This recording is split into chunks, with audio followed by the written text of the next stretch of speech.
함께 인사 나누도록 하겠습니다. 예수님 이름으로 사랑합니다. 예수님 이름으로 축복합니다. 예수님 이름으로 사랑합니다. 예수님 이름으로 축복합니다. 예. 지금 이제 하만에는 우리 기도원을 건축한다고 한창 공사 중입니다. 그런데 기도원 건축을 위해서 헌금을 할 때 서울의 임대교회로서 개척교회를 하고 있는 베델교회에서 1,000만 원을 헌금하기로 결의를 했습니다. 그 결의를 할 때 목사님 말씀이 우리 교회 예산이 뭐 한 1억 조금 넘는데 그 10분의 1이나 되는 그걸 장로님들이 헌금합시다 이렇게 하더랍니다. 그래서 목사님이 깜짝 놀랐답니다. 야, 목사님 뭐 내보다 장로님들의 믿음이 더 크구나. 깜짝 놀라고 성도들에게 우리 이렇게 합시다 하니까 성도들이 다 기뻐하더랍니다. 우리 예산도 부족한데 우리가 뭐 어떻게 다른 교회 도움을 받고 지내야 될 형편인데 그렇게 해서 됩니까? 이런 이야기는 한마디도 없고 기쁨으로 아멘하고 건축헌금을 했습니다. 근데 건축헌금을 하면서 목사님이나 또 성도들이 다 큰 은혜를 받았는데 또 얼마 전에는 저희 교회 통장에 보니까 헌금한 그보다 좀 더 많은 돈이 모르는 사람으로부터 헌금이 들어와 있더라는 겁니다. 그래서 회계 집사님께서 아니 목사님 우리 교회 지금 헌금이 한 거 이상으로 들어왔는데 아십니까? 그래 물어보더랍니다. 근데 목사님이 나는 모르는데 그래서 보니까 누군가가 이제 그 교회 사정을 들었는지 알았는지 헌금을 또 1,000만 원을 해주시고 또 그 위에도 또 새로운 헌금을 들어가지고 그래서 온 성도들이 다시 큰 은혜를 받게 되었다. 이런 소식을 전해왔습니다.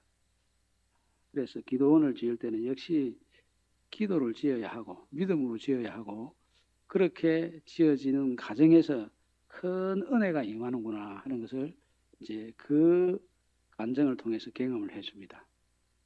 이제 기도는 항상 우리 생활 속에 살아 있어야 됩니다. 기도는 영적 호흡이라고 하지 않습니까? 호흡이 끊어지면 죽습니다.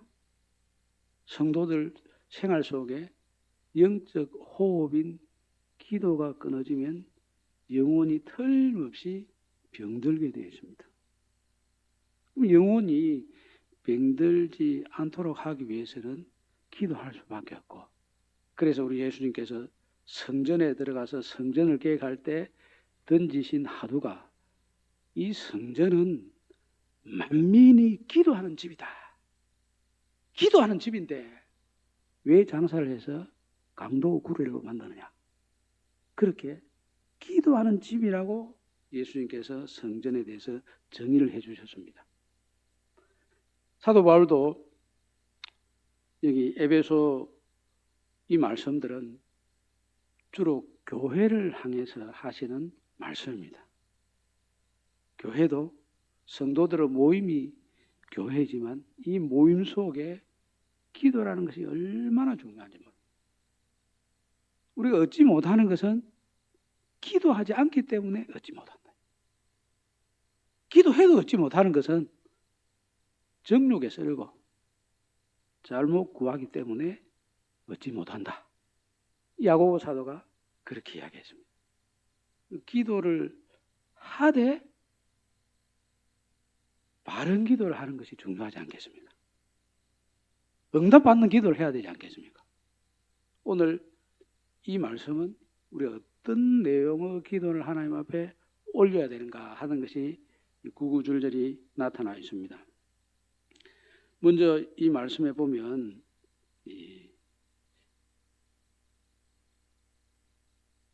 바울은 이 에베소서 말씀을 마치 예배를 드리는 순서처럼 이렇게 쭉 기록을 합니다. 우리가 먼저 찬양을 하고 기도를 하지 않습니까?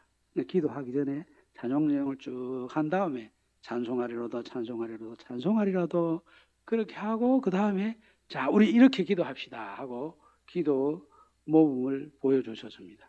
예수님께서도 여러 내용 속에 이 기도에 대한 것을 말씀하셨지만 바울의 이 기도 내용도 상당히 우리로서는 중요한 기도 내용이라고 보겠습니다. 먼저 이 기도에 대한 이 관념을 어떻게 가졌느냐 하면은 주 예수 안에서 너희 믿음과 모든 성도를 향한 사랑을 나도 듣고 이제 들은 이야기지만은 사실 이 들은 이야기를 가지고 기도 폭을 우리들만을 위한 기도가 아니고 모든 성도를 위한 사랑 기도예요. 중요합니다. 지금 여기에 모이는 우리만 성도가 아닙니다. 우리 눈에 보이지 않는 많은 사람들이 성도로서 이 시간 예배를 하고 있고 하나님을 위해서 생명을 걸고 믿음으로 살아가고 있는 분들이 많이 있습니다. 기도를 하는 사람들이 그 사람들을 놓쳐서는 안 된다. 그래서 에베소 교회 교인들은 에베소에서 할 일도 많이 있지만 이 에베소 교회 성도들이 너희 믿음과 모든 성도를 향한 사랑을 내가 들었다. 이 모든 성도들을 같은 성도로 보고 기도하고 구제하고 함께 사역을 하는 이 모습을 에베소 교회 성도들이 가지고 있다는 거예요. 그걸 항상 이 사도 바울도 머릿속에 딱 담고 참 감사하다. 에베소 교회 성도들이 고난을 많이 받고 어려움 중에 있고 자신도 지금 옥에 갇혀 있지만은 이 성도들의 기도는 로마 성도들 위해서도 고린도 교회 성도들 위해서도 또 알지 못하는 많은 곳에 있는 성도들 위해서도 이 믿음을 가지고 사랑을 품고 그들을 위하여 활동하는 이 모습을 볼 때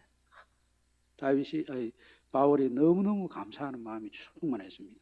그래서 이런 것을 가지고 있는 에베소 교회 성도들에게 먼저 무엇을 위해서 기도하라고 했느냐 하면 이 우리 주 예수 그리스도의 하나님 영광의 아버지께서 지혜와 계시의 영을 너희에게 주사 하나님을 알게 하시고 이렇게 했습니다.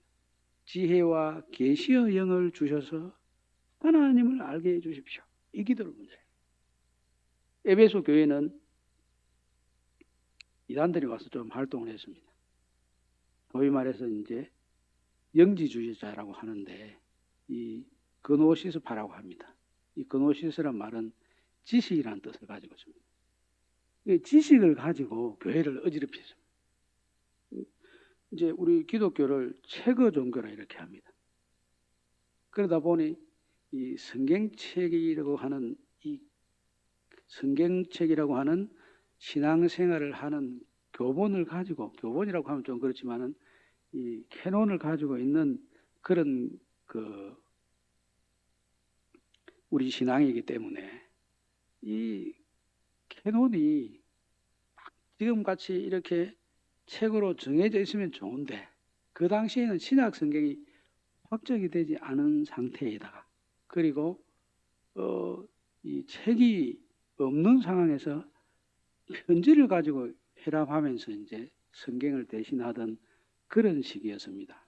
그러다 보니까 많은 사람들이 지식을 가지고 교회를 어지럽히는 일을 했습니다.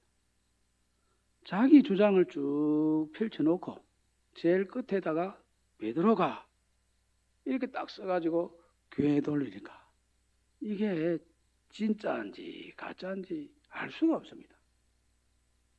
그런데 이거를 어떻게 바로 잡고 신앙생활을 바로 할 수 있느냐 하면 지혜와 계시의 영을 주셔서 하나님이 누구신지를 명확하게 알게 되면 어떤 이 장깨를 가지고 교묘하게 글을 써서도 지혜의 영, 계시의 영은 그것을 분명히 구별할 수 있고 하나님이 어떤 분이시다 하는 것을 명확하게 알고 있으면 이 하나님으로 인해서 이 모든 잘못된 이단 산설들은 정리가 됩니다.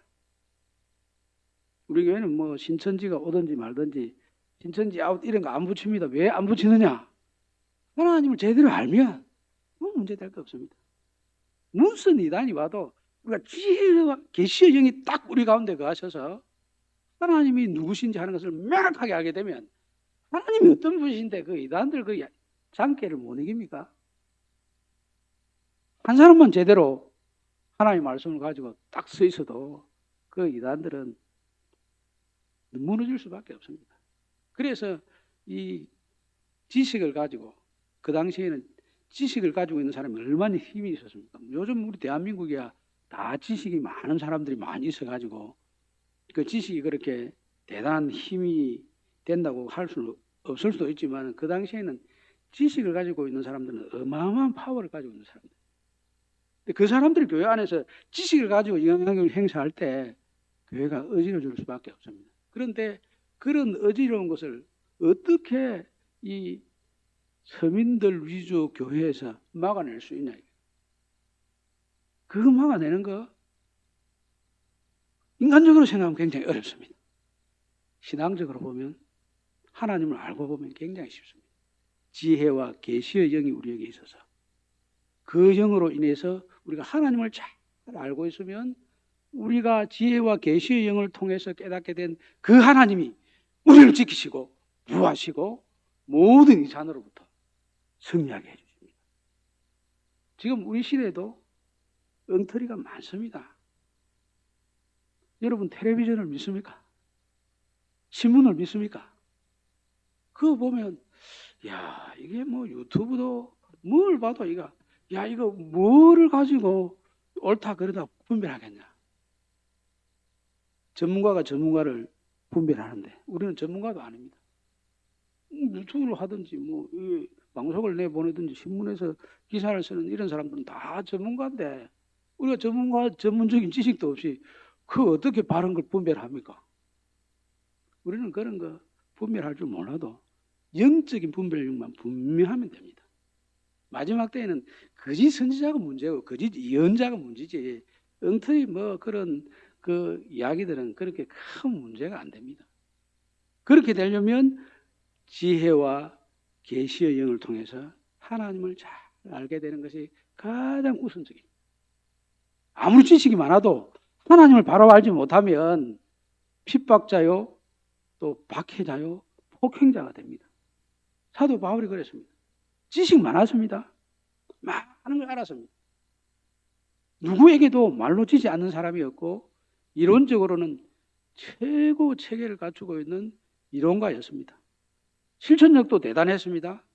이론도 갖추고 실천력도 갖추고 누구도 대항할 수 없는 이 지식과 실천력을 동시에 갖춘 그런 대단한 사람이었습니다. 그런데 그걸 갖추고 있어도 자신은 그때 그걸 갖추고 행동한 그것은 내가 박해자로서 행동했고 내가 폭행하는 일을 했다 이렇게 했습니다. 그러니까 하나님을 모르면 그렇게 됩니다. 지금도 마찬가지예요.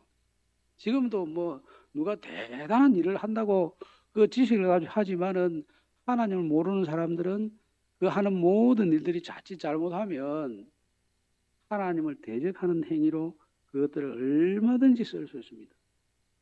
우리가 가지고 있는 재능과 지식과 능력을 하나님 대적하는 데 쓰면 얼마나 그게 쓸모없는 일입니까?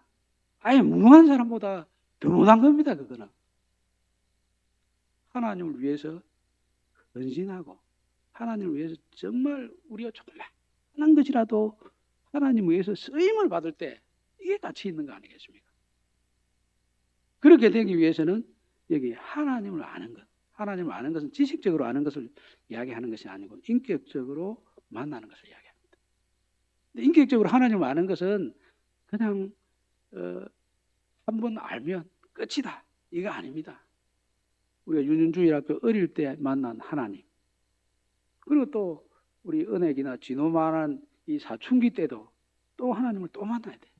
사춘기 때 내가 이런 하나님을 만났으니 됐다. 그것도 나중에 대학생이 되면 대학생답게 또 하나님에 대한 걸 새롭게 또 성장해서 성숙한 모습으로 또 만나야 됩니다.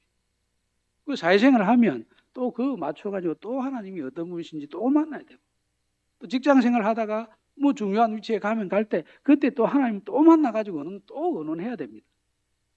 근데 우리가 이제 초등학교 졸업하고 중학교 갈 때, 초등학교 때 뭐 예수 잘 믿었으니까 됐다. 안심하면 큰일 납니다. 교만은 멸망 앞잡이라고 그렇게 됐다 하는 그게 교만 아닙니까? 그러니까 중학교 갈 때 애들이 싹 빠져나가고, 고등학교 갈 때 쑥 빠져나가고, 대학교 갈 때 쑥 빠져나가고. 그 이유가 뭡니까? 중학교 때, 고등학교 때, 대학교 때, 또 그 다음 단계 때 차근차근 그때마다 하나님을 경험하고 하나님을 만나야 되는데, 하나님을 아는 것이 나타나야 되는데 그게 없거든요. 그래서 지금 우리 은혜기하고 진호, 연호가 하나님을 이 시기에 잘 만나야 돼요. 잘 만날 뿐 아니라 그 다음 고등학생에 대해서는 또 더 잘 만나야 돼. 지금 우리들도 내가 어렸을 때 예수 만났는데, 하나님 만났는데, 내가 대학생 때 CCC에서 하나님 만났는데, 그거 그때 이야기고 지금 다시 하나님을 만나야 됩니다. 하나님을 지혜와 계시의 영을 통해서 다시 지금 내가 이 자리에서 하나님은 어떤 분이신지 경험하고 하나님께서 원하시는 것이 무엇인지를 깨닫는 것이 필요합니다. 뭐 사도 바울은 자기가 그 힐렐 학파에 들어가서 바리새인으로 공부를 할 때 그때 자기 하나님 안 만났습니까? 자기는 나름대로 하나님 만나가지고 그 공부 열심히 한 거 아닙니까? 어느 정도 수준에 오르기 위해서는 정말 그 마음과 뜻과 정성을 다 쏟아부어야 어느 수준까지 이릅니다. 그렇기 때문에 자기 인생을 바칠 정도로 사도 바울이 그렇게 모든 걸 쏟아 놓았기 때문에 그 바리새인으로서 뭐 여러 사람들 중에 뛰어난 사람이 되었지 않겠습니까? 근데 그 수준에서 그때는 그렇게 했다 하더라도 다시 그 다음 단계는 예수님을 또 만나야 되고 또 만나야 되고 또 만나야 됩니다. 처음 안디옥 교회 가서 예수님을 또 만나가지고 선교로 나서야 되고, 마지막 예루살렘에 가서 박해가 있어도 그 박해를 이기고 로마도 보아야 하리라 하고 나서야 될 때 또 새로운 하나님을 경험하고 또 새로운 예수님을 만나야 됩니다. 우리가 뭐 예수님은 그때 인격적으로 다 경험했는데 그게 평생을 갈 줄 생각하면 물론 그게 밑바닥에서 만난 것이 없어지진 않습니다. 그 위에 또 새로 더해지고 이렇게 쌓이고 쌓이겠지만은 없어지진 아니하겠지만은 그래도 또 새로운 단계의 도약이 필요합니다. 도약이 되면 무엇을 알게 되냐? 여기 보면 이 하나님을 만나게 된 다음에 그 힘의 위력으로 역사하심을 따라 믿는 우리에게 베푸신 능력의 지극히 크심이 어떠한 것을 너희로 알게 하시기를 구하노라. 또 18절에 보면 마음의 눈을 밝히사 그의 부르심의 소망이 무엇이며, 하나님을 만나게 되면 내가 누구인지를 알게 됩니다. 하나님은 내 자신을 누구인가 알게 하는 거울입니다. 사람이 거울이 아닙니다. 사람을 보면 저 사람 보면 저 사람 행동을 보고 내가 이렇게 하는 행동이 잘못됐구나, 괜찮구나, 바꿔야 되겠구나 이런 걸 느낍니다. 그래서 사람과 사람 사이에 서로를 보면서 성장합니다. 그것도 어느 정도는 가치가 있습니다. 왜냐하면 사람은 하나님의 형상으로 창조되었기 때문에 사람을 보면 그 사람 속에 자기 거울이 있어가지고 그 사람을 통해서 자기 성장이 이루어질 수 있습니다. 그런데 그것은 어느 정도 수준까지 이르르고 아주 희미한 거울 속에서 자신을 보는 것에 불과합니다. 진짜 자기 자신을 보려면 하나님을 만나봐야 하나님의 형상이신 그분을 경험해야 그 하나님의 형상 안에서 내가 어디에 있는지 하는 것을 알 수 있습니다. 아브라함이 똑똑한 사람인지 그런 뭐 어떤 사람인지는 모르지만은 아브라함이 우상장수 아들이 있을 때는 그 존재 자체가 별 의미가 없었습니다. 그런데 하나님의 부르심을 받고는 하나님을 만나고 나서는 복의 근원이 될지라 모든 민족이 너로 인하여 복을 받을 것이라. 그래서 내가 어떤 존재이다 하는 것을 알게 된 것입니다. 나는 누구인가? 어떻게 합니까? 자꾸 뭐 이래 심리 그 전단지를 가지고 조사를 하고 하는데 그것도 나름대로 심리 테스트 같이 있기는 하지만은 그거 갖고 안 됩니다. 하나님을 만나야 나를 알 수 있어요. 하나님 안 만나고 어떻게 나를 압니까? 하나님을 만나야 나를 알 수 있고, 하나님을 만나고 나서 내가 하나님 앞에서 어떤 부르심을 받은 존재다 하는 것을 깨달아야 내가 설 자리가 분명해지고 내가 나아가야 될 인생의 방향이 명확하게 정해집니다. 하나님을 만나야 됩니다. 바울도 예수님을 만나고 나서 방향이 명확하게 정해졌습니다. 이방인은 사도다. 그 앞에 눈에 그 듣고 보지 못하게 됐던 껍질을 싹 벗기고 나서 새로운 삶의 출발은 나는 이방인의 사도다 하는 부르심을 확실히 깨닫고 그 부르심에 합당한 삶으로 평생을 살았습니다. 이제 우리도 내가 무엇 때문에 하나님 부르심을 받았는지, 목회자가 되었는지 이런 것들을 되새기면서 살아갈 때마다 이제 하나님께서 지혜를 주시는 것 같습니다. 이제 며칠 전에 제 친구가 그 폐암으로 이 세상을 이별했는데, 그 친구가 그 전화가 와가지고 뭐 폐암이라고 그렇게 이야기해서, 야, 이거 참 어떤 상태인가 물어보니까 이 폐 양쪽에 다 암이 생겨가지고 수술을 할 수 없다 하더라고요. 그거 어떻게 하겠습니까? 다른 친구들은 그런 전화를 받고도 이제 자기는 죽음에 대한 것을 이제 준비를 하는 모습인데 말을 못 하지 않습니까? 그래서 내가 목사니까 그러면 네 하나님 만날 준비해야 된다. 그리고 네 가족들도 네가 죽을 낀데 어떻게 책임지나? 뭐 얼마 돈 좀 남겨준다고 책임질 수 있나? 가족들도 마찬가지다. 하나님이 네 가족을 책임져야 진정으로 네 가족을 책임질 수 있는 거다 하고 이제 뭐 기도를 하고 이렇게 했습니다. 그리고 그 전에 또 더 일찍 보낸 친구도 보니까 이 통 전화를 안 하다가 이 친구가 전화를 해가지고 한국에서 내가 백혈병이다. 어찌해야 되겠노? 눈물을 흘리더라고. 전화를 해가지고. 그래 내가 한번 만나러 갈게. 가가지고 처음에 이제 만나니까 이제 자기가 기독교 신앙을 가지고 어릴 때 성장했는데 너무 일이 바빠가지고 설계 사무소를 했는데 뭐 며칠 밤을 새우고 뭐 그런 식으로 너무 워크홀릭 일 중독에 빠져가지고 교회를 못 나갔다. 그래가지고 이제 너무 이 일에 빠져서 건강을 돌아보지 않다가 보니까 감기인 줄 알고 자꾸 병원에 갔는데 나중에 보니까 이제 백혈병이라고. 그래서 이제 가서 기도를 하고 이제 신앙생활에 대한 거 점검하고 이제 마지막 때가 되니까 이 백혈병이 그런 줄 내가 몰랐는데 사람을 아무도 안 만나려고 합니다. 그 친구가. 그래서 이제 병원에 가니까 무균실에서 사람 못 만납니다. 그래서 내가 목사입니다. 내 친구에게 목사로서 마지막 해야 될 일이 있다. 딱 마지막 할 수 있는 일을 하게 해달라. 그렇게 요청을 하니까 그 간호원 선생님도 그 만나게 해주더라고요. 잠깐 만나고. 그래서 이제 만나가지고 딱 봤는데 내가 왜 사람을 안 만나려고 하는지 보니까 알 수 있겠더라고요. 말로 표현을 못 하겠다. 근데 이제 그 마지막으로 물어봤습니다. 목사니까 점검해야 될 거 아닙니까? 하나님 만날 준비되어 있는지. 너 하나님 만날 준비되어 있나? 예수 믿나? 네 이름으로 네 능력으로는 하나님 못 만난다. 예수 믿나?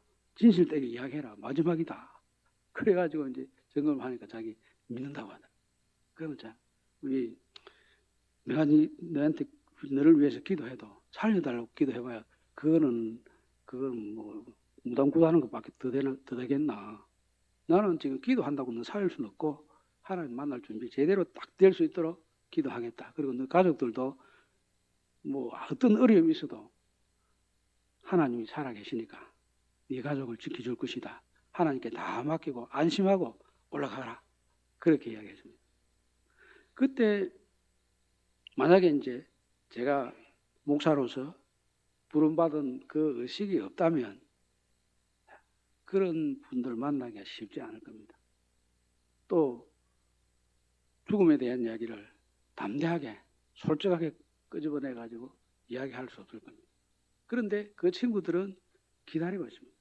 누구하고도 자기가 죽을 것이라는 건 분명한데 어떻게 준비해야 될지 그거 좀 준비하고 싶은데 말해줄 사람이 없어요. 친구라고 전화하기도 힘들어요. 그럼 그 참 안타까운 현실 속에 있는 친구들한테 전화도 잘 못합니다. 그리고 그 이야기는 더더구나 알면서도 직접적으로 말을 못합니다. 그런데 우리 하나님 앞에 믿음으로 살아가고 있는 우리들은 이 세상의 육신의 삶이 끝이 아니고 나그네로서의 삶으로서 삶을 마무리하고 본향인 하나님의 품으로 돌아가고 하나님의 집으로 가는 것이기 때문에 더 자신 있게 당당하게 우리가 이야기할 수 있지 않습니까? 그래서 그때 이 친구들을 만나는 것도 하나님께서 나를 불러주신 것이 이런 목적을 위해서 나를 세웠었구나. 내가 만약에 이 친구들을 만나가지고 당당하게 이야기하지 한다면 하나님께서 나를 불러주신 그 뜻을 그 목적을 내가 버리는 것이구나 이런 생각이. 사실 그런 분들을 만나기 전에 여러분들도 만나기 쉽지 않겠지만은 저도 만나러 가기에는 참 무슨 기도를 해야 되는지 뭐 별로 보지도 않았던데 갑자기 가서 무슨 이야기를 해야 될지 고민도 많이 되고 기도도 많이 되고 그렇습니다. 그렇지만은 하나님께서 나를 불러주신 목적이 그런 사람 만나가지고 너가 하나님께서 원하시는 것이 무엇인지 전하라고 늘 세웠으니까 너 가라 이런 뜻이 있어서 그런데 가게 됩니다. 여기 그와 같은 그 부름에 대한 목적을 분명하게 아는 것은 하나님께서 나를 불러주신 것이 분명하기 때문에 하나님께서 부를 때 어떤 목적으로 나를 불렀는지 그것이 명확해야 그것을 할 수 있다는 겁니다. 바울도 그 점이 명확했습니다. 이 점이 명확하지 아니하면 자칫 잘못하면 악한 사탄 마귀의 노예가 됩니다. 베드로가 주는 그리스도시요 살아계신 하나님 아들이십니다. 예수님께서 그거 알게 한 것은 너가 아니고 육신이 아니고 하나님 아버지께서 너를 그렇게 알게 하셨다. 그렇게 이야기했습니다. 그런데 예수님께서 십자가에 달리셔서 사흘 만에 부활하실 것이라고 하는 하나님의 계획을 이야기해 주었더니 이 베드로가 그리 마옵소서 결코 그런 일이 있어서는 아니 되겠습니다. 이렇게 이야기하니까 예수님께서 사탄아 물러가라. 너는 나를 넘어지게 하는 자로다. 네가 하나님의 일을 생각지 않고 사람의 일을 생각하는도다 하고 그 베드로가 자신에게 이야기하는 것에 대해서 예수님께서 사탄이 하는 이야기로 했지 않습니까? 하나님께서 나를 왜 불러주셔서 사도로 세워주셨는지 하는 것을 명확하게 알지 못하면 이 베드로처럼 무언가 분명히 예수님을 위하고 또 우리 공동체를 위해서 일을 하는 것 같은데 그게 결과적으로는 사단이 역사하는 기간이 되어버린 거예요. 왜 그렇게 되겠습니까? 부름의 목적을 명확하게 세우지 못했기 때문에 이후에 사도 베드로가 성령 받고 나서는 실수하는 일이 있겠지만은 자기 목숨도 초기같이 생각하고 그렇게 하나님의 뜻에 온전히 헌신을 했습니다. 지혜와 계시와 영의 인도하심이 계속 살아있어서 자기가 누구신지를 알게 되면 하나님이 누구신지를 알고 자기가 누구인지를 알게 되면 자기가 누구인지를 아는 이 사람이 바른 길을 가고 하나님의 뜻에 합당한 일을 하나님과 함께 해나갈 수 있게 되는 것입니다. 그리고 베푸신 큰 능력을 우리 하나님을 알게 되면 그걸 의지하게 됩니다. 기도원을 보십시오. 또 가나안 땅에 들어갔던 여호수아와 갈렙을 보십시오. 그분들은 하나님을 만났기 때문에 하나님이 얼마나 크신 분인지 아십니다. 근세가 그에게서 나오고 능력이 그에게서 나오고 지혜가 그에게서 나오고 모든 복을 거느니 우리 하나님이신 것을 압니다. 그래서 그걸 알기 때문에 저 사람들이 의지하는 것은 아무것도 아니다. 그 사람들이 섬기는 신은 아무것도 아니다. 우리가 섬기는 하나님이 참 하나님이다. 그래서 저들은 우리 밥이다. 이렇게 한 거예요. 내가 똑똑하고 뭐 지혜가 있고 능력이 있어서가 아니고 우리가 섬기는 하나님이 이렇게 크고 놀라운 분이시기 때문에 저들이 섬기는 저 우상과는 차원이 다르니 저들은 우리 밥이다. 이렇게 이야기해요. 우리가 하나님을 참으로 진정으로 섬기고 있으면 우리가 섬기는 하나님이 우리를 사용해 주심으로 우리가 세상을 이깁니다. 크고 놀라운 일을 내가 하는 것이 아니라 내 안에 계신 하나님이 행하셔서 이루어 가십니다. 그것이 드러날 때 참 교회의 모습이 나타나고 세상의 빛과 소금의 모습이 나타나는 것입니다. 우리 하나님께서 우리에게도 지혜와 계시와 영을 주셔서 하나님을 꼭 알게 하시는 은혜가 임하고 우리 자신이 누구인지를 분명하게 깨닫는 하나님의 축복이 임하고 더 나아가서 하나님께서 크신 일을 우리를 통해서 일하시는 그런 놀라운